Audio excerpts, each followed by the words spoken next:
गांव में सुमित्रा देवी नाम की एक सख्त और संजीदा सास रहती थी। उनकी बहू आरती एक शहर से गांव में शादी के बाद आई थी। आरती को न केवल नए घर में ढलने की चुनौती थी, बल्कि सास के सख्त स्वभाव से भी जूझना था। सुमित्रा देवी का स्वभाव कुछ ऐसा था कि वह किसी भी बात को लेकर आरती पर चढ़ाई करती रहती। सुमित्रा देवी ने एक दिन आरती से कहा, आरती, तुमने रोटियां कैसे बनाई हैं? देखो, ये एकदम जल गई हैं। क्या तुमने ध्यान नहीं दिया? माँ जी, मुझे अभी थोड़ी आदत हो रही है, मैं अगली बार ध्यान दूंगी। अगर तुम घर का काम सही से नहीं कर सकोगी तो तुम्हें ये जिम्मेदारी किसे देनी होगी? आरती के दिल में खिन्नता होने लगी। वह सोचने लगी, क्या सास कभी मेरी समझदारी को समझ पाएगी? आरती जानती थी कि अगर वह घर में सास के कामों में मदद नहीं करेगी तो वह और भी नाराज हो जाएंगी। इसलिए उसने अपनी तरफ से पूरी कोशिश की। माँ जी, क्या आपको मेरा काम ठीक लग रहा है? मैं हर दिन कोशिश करती हूँ कि सब कुछ सही हो। अच्छा, ठीक है, पर तुम्हें बेहतर करना होगा। ये घर और परिवार दोनों ही जिम्मेदारियों से भरे हैं।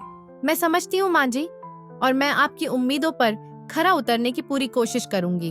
हालांकि आरती अपनी तरफ से पूरी मेहनत करती, लेकिन सुमित्रा देवी का सख्त रवैया उसे और अधिक थकाता। आरती की आंखों में अब भी सवाल था, क्या कभी सास मुझे अपनी बहू के रूप में अपनाएंगी? एक दिन सुमित्रा देवी की पुरानी सहेली गायत्री उनसे मिलने आई। गायत्री को सुमित्रा की परेशानी का अंदाजा हो गया। वह सुमित्रा से बोली, सुमित्रा, तुम अपने परिवार की अहमियत और रिश्तों को समझती हो, लेकिन क्या तुमने कभी आरती को अपनी बेटी की तरह समझा है? शादी के बाद बहू को हमेशा अपने घर का माहौल नया लगता है और यह उसकी जिम्मेदारी का बोझ बढ़ा सकता है। हाँ, मुझे महसूस हो रहा है कि मैं उसे ज्यादा सख्त कर रही हूँ, लेकिन वह कभी भी मेरा काम सही से नहीं करती। लेकिन तुम भी तो बहू बनी थी, तुम्हें भी समय चाहिए था सीखने के लिए। अगर तुम आरती को थोड़ा प्यार और समझ से देखो तो तुम्हारा रिश्ता बेहतर हो सकता है। गायत्री की बातों ने सुमित्रा देवी को सोचने पर मजबूर कर दिया। वह समझ गईं कि रिश्तों में सख्ती से ज्यादा प्यार और समझदारी की जरूरत होती है। अगले दिन सुमित्रा देवी ने आरती को बुलाया और अपनी बात रखी। आरती, मुझे समझ आ गया है कि मैं तुम्हारे साथ सख्त हो रही थी। मैं तुम्हें अपनी बहू नहीं, बल्कि अपनी बेटी की तरह समझना चाहती हूँ। माँ जी, मैं भी यही चाहती थी। मुझे लगता है कि हम दोनों के बीच कुछ बातें खुलकर होनी चाहिए। तुम सही कह रही हो। अब से हम दोनों एक दूसरे को समझने की कोशिश करेंगे। तुम अपनी तरफ से जो बेहतर कर सकती हो वही करो, और मैं अपनी तरफ से तुम्हारी मदद करूंगी। कुछ ही महीनों में आरती और सुमित्रा देवी का रिश्ता पहले से कहीं ज्यादा मजबूत और प्यार भरा हो गया। दोनों ने एक दूसरे की मदद से न केवल घर को संभाला, बल्कि अपने रिश्ते को भी संजीदगी और समझदारी से जोड़ा। इस कहानी से हमें यह सीखने को मिलता है कि सास और बहू का रिश्ता समझदारी, प्यार और समय की मांग करता है। यदि दोनों एक दूसरे को सम्मान दें और एक दूसरे की मदद करें, तो हर रिश्ते में मिठास आ सकती है। रिश्तों को मजबूत बनाने के लिए सिर्फ सख्त नहीं, बल्कि प्यार और समर्थन की जरूरत होती है।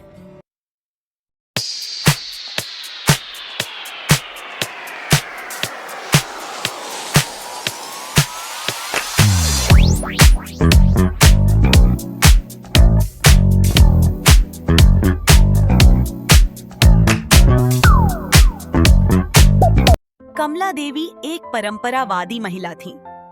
उन्होंने अपनी पूरी जिंदगी रीति रिवाजों और परंपराओं का पालन करते हुए बिताई थी। उनके लिए हर त्योहार, हर पूजा और घर की हर छोटी बड़ी चीज पारंपरिक तरीके से ही होनी चाहिए थी। दूसरी ओर उनकी बहू राधा आधुनिक सोच की युवती थी। उसने विदेश से पढ़ाई की थी और नौकरी भी करती थी।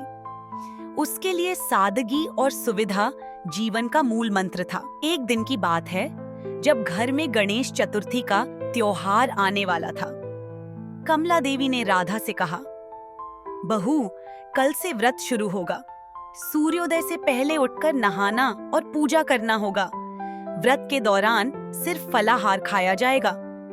राधा ने आश्चर्य से कहा, माँ जी, मैं ऑफिस में रहती हूँ और फलाहार पर काम करना मुश्किल होगा।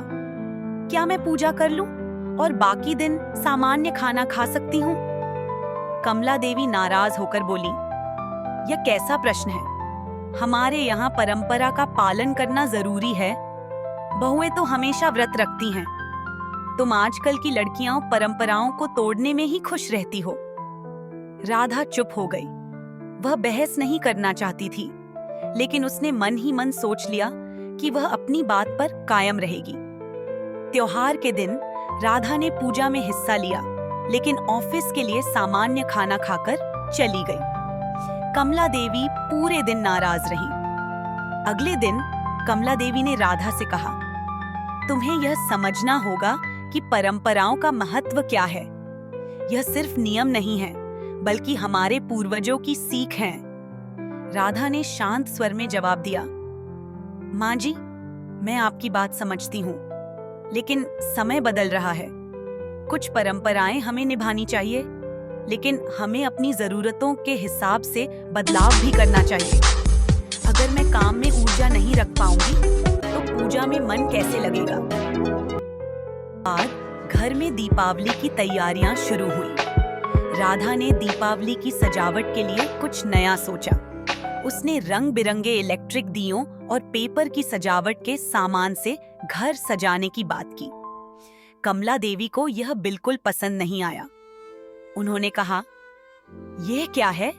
दीपावली तो मिट्टी के दियों और पारंपरिक चीजों से सजाई जाती है।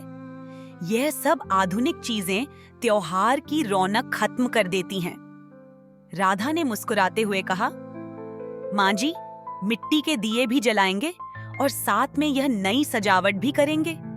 त्योहार की रौनक तभी बढ़ेगी जब पुराने और नए का संगम हो। इस बार कमला देवी ने कोई विरोध नहीं किया। जब दीपावली की रात घर सजा, तो उन्होंने देखा कि राधा की सजावट ने घर को कितनी खूबसूरती से रोशन कर दिया। धीरे धीरे कमला देवी ने महसूस किया कि राधा की सोच केवल परंपराओं को तोड़ने की नहीं, बल्कि उन्हें नए तरीके से अपनाने की थी। उन्होंने राधा से कहा, बहू, मैंने पहले तुम्हें गलत समझा। मैं सोचती थी कि तुम परंपराओं का सम्मान नहीं करती, लेकिन अब समझती हूँ कि तुमने केवल उन्हें नए तरीके से अपनाया है। तुमने मुझे भी सिखाया है कि बदलाव बुरा नहीं होता। राधा ने जवाब दिया, माँ जी, मैं भी आपकी बातों से बहुत कुछ सीखती हूँ। आपने मुझे सिखाया कि हमारी जड़ें कितनी महत्वपूर्ण हैं। बस हमें उन्हें समय के साथ ढालने की जरूरत है। इस घटना के बाद सास और बहू के बीच की दूरियां खत्म हो गईं। दोनों ने एक दूसरे के विचारों का सम्मान करना शुरू किया। जहां कमला देवी ने नई चीजें सीखनी शुरू की, वहीं राधा ने भी कई परंपराओं को अपने जीवन में शामिल किया। रिश्ते तभी मजबूत होते हैं जब दोनों तरफ से समझदारी और बदलाव का प्रयास किया जाए। अगर आपको हमारी ये कहानी पसंद आई तो लाइक करें, शेयर करें और हमारे चैनल को सब्सक्राइब करें।